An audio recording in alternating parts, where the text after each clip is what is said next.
Hello दोस्तों, मैं सतीश यादव, आप देख रहे हैं मेरे यूट्यूब चैनल सक्सेस मिनट पर। दोस्तों, आज मैं आपके लिए ऐसा टॉपिक लाया हूँ जो बहुत ही इम्पोर्टेंट है हर पेपर के लिए।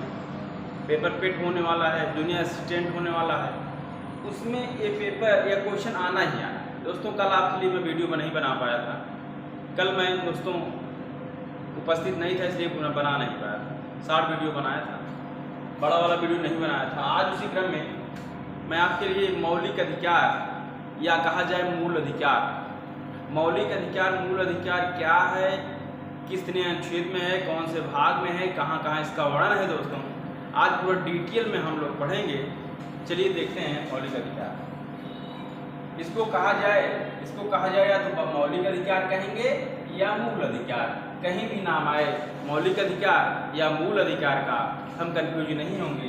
इसमें देखते हैं दोस्तों, यह भाग 3 में है। भाग 3 अनुच्छेद 12 से 35 तक इसका वर्णन है। अनुच्छेद 3 भाग 12 से 35 तक इसका वर्णन किया गया है। दोस्तों, बात की जाए, यह भारत में पहले 7 था।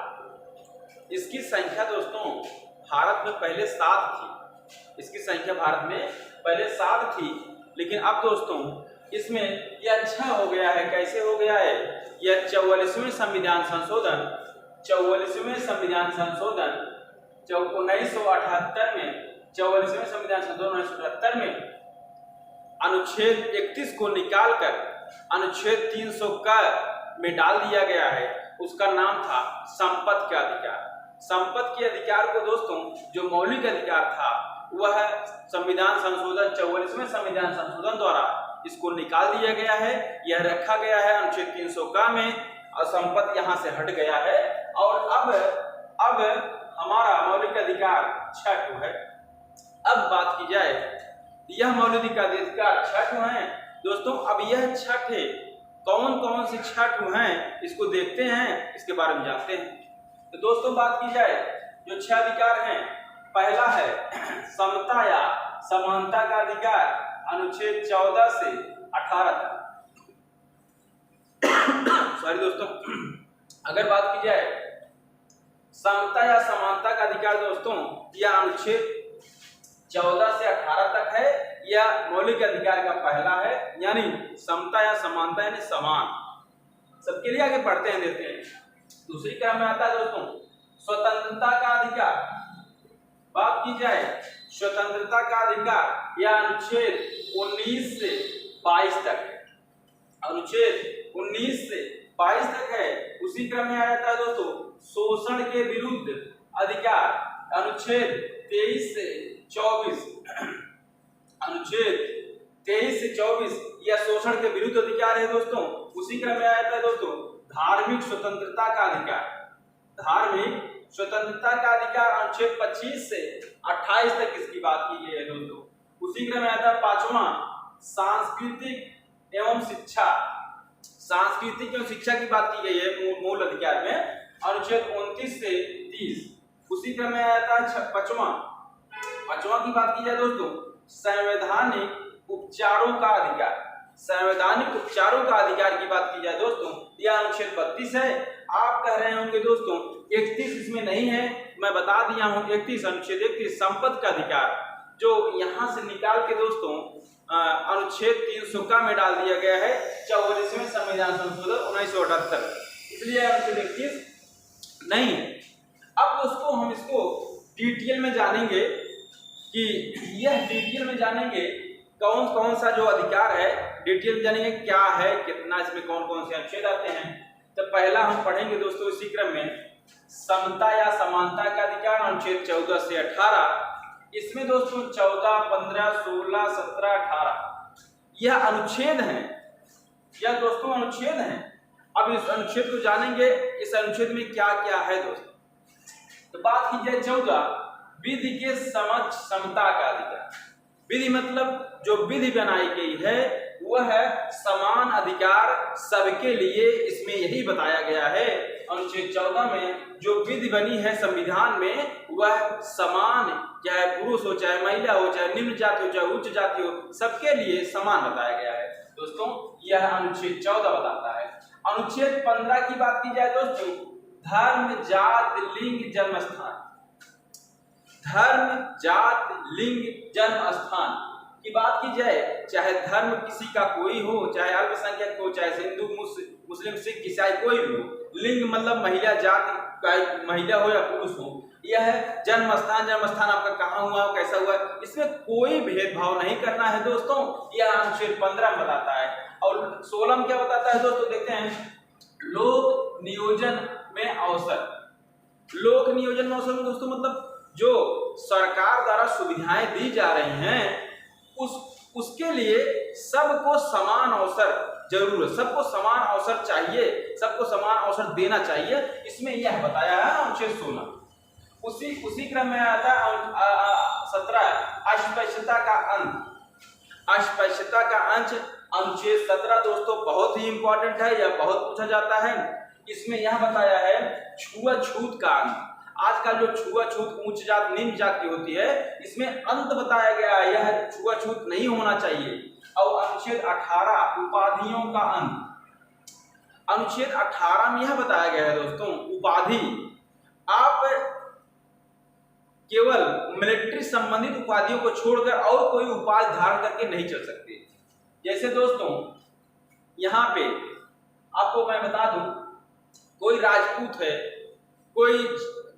कोई जाट है, अपने गाड़ियों पे या मोटर पे लिखवा लेते हैं राजपूत जाट, ये सब नहीं होना चाहिए। हिंदू धर्म में सब यह उपाधि लेके नहीं चलना, इसका अंत बता रहे हैं समानता का अधिकार अनुच्छेद 18 उपाधियों का अंत।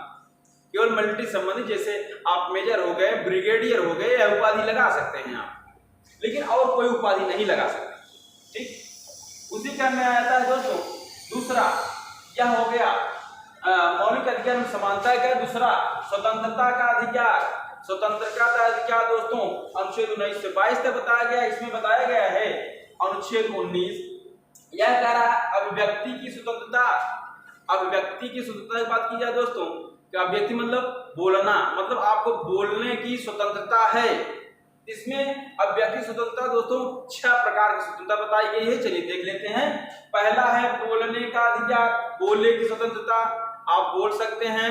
उसी क्रम में शांति का अधिकार, शांत रहने का अधिकार। उसी क्रम में दो सभा समूह, कहीं पे सभा या समूह कर सकते हैं, इसका अधिकार है। उसके बाद भारत में आवागमन का अधिकार, भारत में कहीं भी आ जा सकते हैं, इसका अधिकार है। उसके बाद कहीं भी निवास करने का स्थान, भारत में कहीं भी निवास करते हैं, इसका भी इसमें अधिकार दिए गए हैं। उसके बाद कहा गया है आजीवन रोजगार, यानी भारत में कहीं भी आप आजीवन रोजगार कमा खा सकते हैं, इसका 6 प्रकार के इसमें अनुच्छेद 19 में स्वतंत्रता की दी गई है दोस्तों। अभिव्यक्ति बोलने का अधिकार, शांति से, जैसे दोस्तों उसको याद करना हो तो जैसे अपनी आवाज आप सरकार तक पहुंचाना चाहते हैं, बोलेंगे, नहीं सुने हैं तो आप शांति से कहीं पे धरना दे सकते हैं। उसी क्रम में सभा या समूह बना सकते हैं। उसी क्रम में बात की जाए नहीं, अगर सभा समूह बनाने में नहीं तो हम तब उनके पास जा सकते हैं, आवागमन हो गया।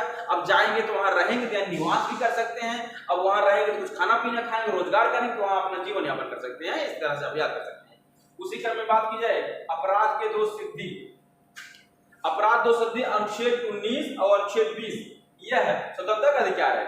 अब इसमें क्या स्वतंत्रता दी जा रही है अपराध में, कि धर्म के उसी का कानून का सजा हो। जैसे दोस्तों आज बात की जाए 2023 में जो नियम कानून बना है, अगर आप अपराधी हो गए हैं तो 2023 के हिसाब से आपको सजा दी जाएगी।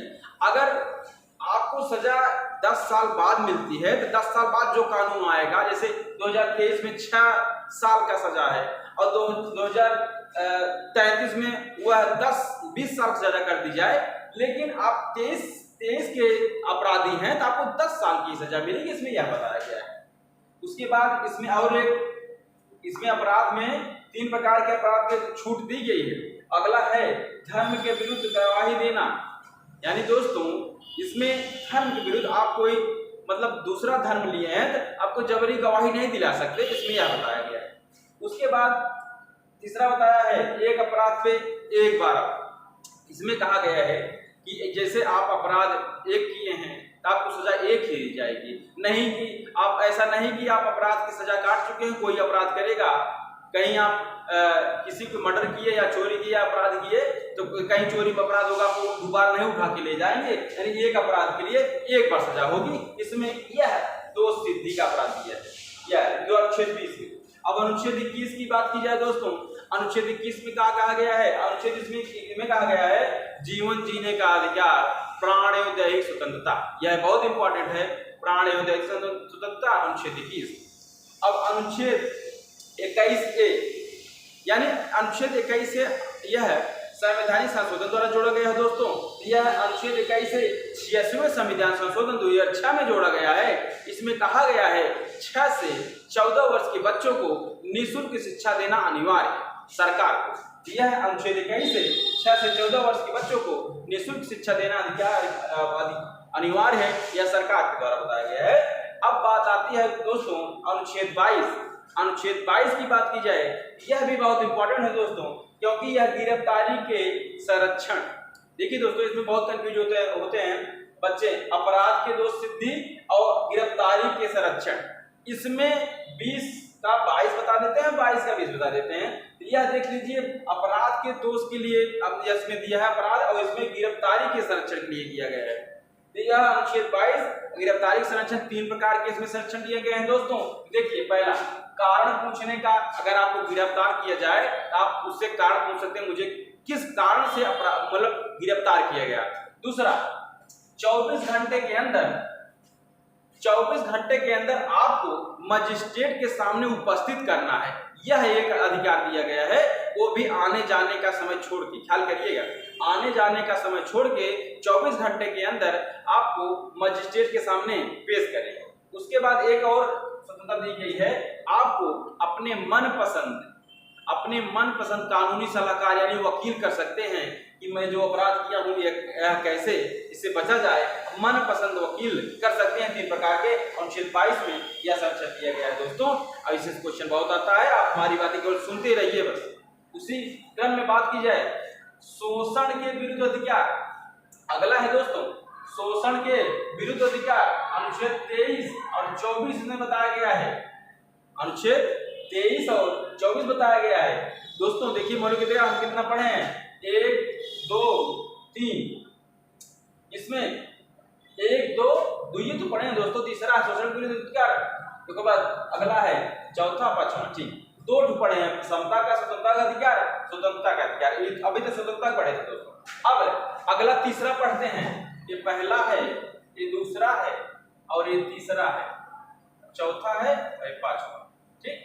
तो तीसरा पढ़ते हैं दोस्तों, शोषण के विरुद्ध अधिकार। अनुच्छेद 23 से इसमें 24, अनुच्छेद 23-24 बताया गया है, क्या देते हैं, शोषण इसमें नहीं करना है। जैसे कि व्यक्तियों का मानव व्यापार, बलात्कार, श्रम, बंधुआ मजदूरी। पहली बात, शोषण इसमें नहीं करना है बच्चे। जैसे मानव का व्यापार मतलब बेच नहीं सकते हैं किसी महिला पुरुष को, बलात्कार श्रम किसी को जबरन काम नहीं करा सकते हैं, बंधुआ मजदूरी किसी को बांध कर मजदूरी नहीं करा सकते। इसमें शोषण के विरुद्ध अधिकार दिया गया। अगर आपको ऐसा कोई कर रहा है किसी का, आप उसमें कानूनी अधिकार है, आप हाई कोर्ट जा सकते हैं, पूछ सकते हैं कि मेरा हो रहा है, आप उसे छूट पा सकते हैं, कोई ऐसा कर रहा है, ठीक। अगर उसके बाद अनुच्छेद 23 में बांधा गया है, और अनुच्छेद 24 में, यह 24 भी बहुत इंपॉर्टेंट हो जाता है दोस्तों। यहाँ यह बताया गया है 24, 14 वर्ष से कम उम्र के बच्चों को, 14 वर्ष से कम उम्र के बच्चे को अगर आप कहीं कारखाना, भट्ठे, ईंट पर लगाएंगे तो आपका कारखाना, भट्ठा, ईंट सील हो जाएगा। यह सरकार द्वारा बताया गया है। अगर 14 वर्ष से कम कोई बच्चा है, अगर वहां काम कर रहा है, तो आप उसको काम मत करें, उसको पढ़ने के लिए आप आगाह करिए, पढ़ने के लिए उसके निर्देश दीजिए, ना कि काम कराए, क्योंकि यह अधिकार है उनका। 14 वर्ष से कम बच्चों को आप काम नहीं करा सकते हैं, नहीं तो फैक्ट्री या कोई और काम उसका सील कर दिया जाएगा। यह अनुशोषण के विरुद्ध अधिकार है, और यह मौलिक अधिकार तीसरा है। चौथा दोस्तों, धार्मिक स्वतंत्रता 25 से 28। धार्मिक स्वतंत्रता की बात की जाए दोस्तों, तो 25 बताया है मनाने, आचरण, प्रचार करने। आप किसी भी धर्म को मना सकते हैं, उसका आचरण कर सकते हैं, उसको प्रचार कर सकते हैं, आपको कोई रोकेगा नहीं। यह हमारा धार्मिक स्वतंत्रता का अधिकार है। ठीक। 26 में, अनुच्छेद 26 में क्या कहा गया है? धार्मिक प्रबंधन करने की स्वतंत्रता। धार्मिक प्रबंधन करने की स्वतंत्रता, जैसे धर्म, जैसे हिंदू धर्म है, कोई और धर्म है, इसमें जो भी धर्म आप मानेंगे उसमें बहुत से प्रबंधन होते हैं, उसका कार्य किया जाता है, आप उसका प्रबंधन करने का आपको अधिकार है, आप कर सकते हैं। उसी क्रम में बात की है अनुच्छेद 27 में बताया गया है धार्मिक संबोधित, धार्मिक संपोषित मतलब आप धार्मिक कार्यों में पैसा लगा सकते हैं, उसको बढ़ा सकते हैं, यह आपके लिए स्वतंत्रता है। और अनुच्छेद 28 में यह बताया गया है धार्मिक शिक्षा उपासना में आप जा सकते हैं। यानी कहने का मतलब यह है कि किसी भी धर्म में, किसी भी पूजा पाठ में आप जा सकते हैं, वहां बैठ सकते हैं, सुन सकते हैं, आपको कोई मना नहीं करेगा। या सबको अधिकार दिया गया है मौलिक अधिकार में। इसी क्रम में दोस्तों 5वां मौलिक अधिकार क्या है? संस्कृति एवं शिक्षा का अधिकार। संस्कृति एवं शिक्षा का अधिकार अनुच्छेद 29 और 30 बताया गया है। अनुच्छेद 29 में क्या बताया गया है दोस्तों? कि अल्पसंख्यकों के हितों का संरक्षण। इसमें बताया गया है दोस्तों अनुच्छेद 29 में कि अल्पसंख्यकों के जो हित हैं, जो उनका कार्य करना चाह रहे हैं, उनके हितों का संरक्षण किया जाए, यह बताया गया है। और अनुच्छेद 30 में बताया गया है दोस्तों अल्पसंख्यक से संबंधित ही है। अनुच्छेद 30 बताया गया है अल्पसंख्यकों के शिक्षा संबंधी संरक्षण।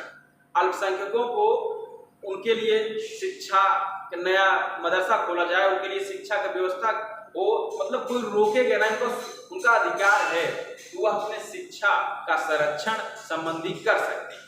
यह था दोस्तों हमारा 5वां मौलिक अधिकार। और 6वां मौलिक अधिकार दोस्तों हमारा है, 6वां मौलिक अधिकार है संवैधानिक उपचारों का अधिकार। यानी संविधान में जितनी भी बातें कही हुई हैं, हम उसके लिए, वो हमारा अधिकार है।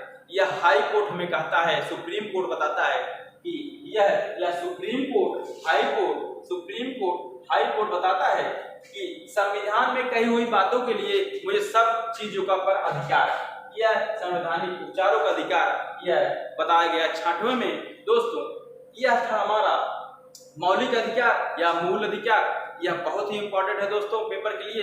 इसको आप पढ़िए, देखिए, मेरी बातों को सुनिए, इसमें जो बातें हैं क्या क्या है, आप इसका शॉर्ट स्क्रीन भी ले सकते हैं दोस्तों, क्योंकि यह आपको मैं अगर बता के पढ़ाता, लिखा के पढ़ाता तो आपका 1 घंटा 1.5 घंटा चला जाता है। इसलिए मैं इसको पहले से लिखा हूँ, फिर समझा रहा हूँ, समझ के तुरंत उतार लीजिए। आपको दोस्तों कल मैं वीडियो नहीं बना पाया था, आज यह बनाया हूँ, आप इसको देखिए, बार बार सुनिए। दोस्तों आपका सपोर्ट चाहिए, आप बार बार इसे देखेंगे। अच्छा लगे तो यह दोस्तों लाइक शेयर सब्सक्राइब जरूर करिए, कमेंट जरूर करिए दोस्तों कैसा आपको लगा है। धन्यवाद।